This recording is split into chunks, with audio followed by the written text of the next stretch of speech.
Barbadin sila be mana rufe. Maul magari rontre. Jalallee ko wali bakka bashannana turre. Dhuga? Garuu ko wali jalallee ko kana inni shakkani. Maalif shakkitee biftuu kon no baay'is jaallata. Qalbii ko kun kulan waan san barre malee. Waan argite qabdamu? Makki qalbii mo kun shakkali jiran kulan jiru. No baay'is jaallata kasti yaadin malee. Beeku ga.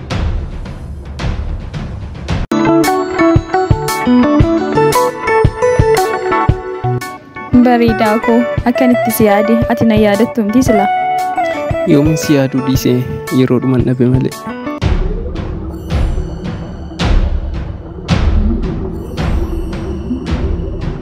Kennaa koo duwwaa kan taane. Sila anaan manaan nagee manatti galee miti. Kun immoo isan ta'u garootti goree ilaala.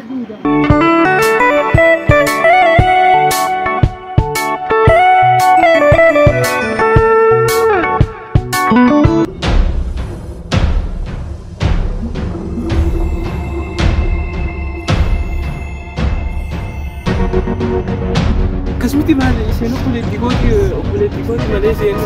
Maal jechuudha? Maata obboleetti keenya godhanan. Ana maata obboleetti keenya godhe kana gidduutti wali maata walitti jijjiiramu. Maal keessa isheen maal keessa yaa obboleetti? Mana gara jedhee maal jechuudha? Sinne chaara.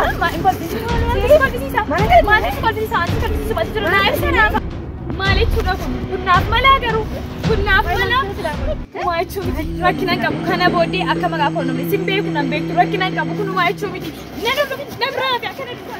Ta'ee dukaalee taa'e ati ana manatti galatti dubartii boraa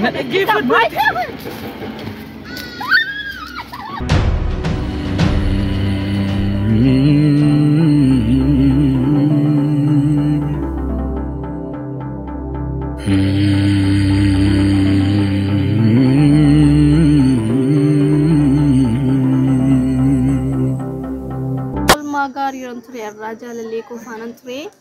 Jati kute bogonga. Achi baga. Nampadde jiru. Amma da finaafi jalallee ko wali bakka bashannana ture. Dhuga?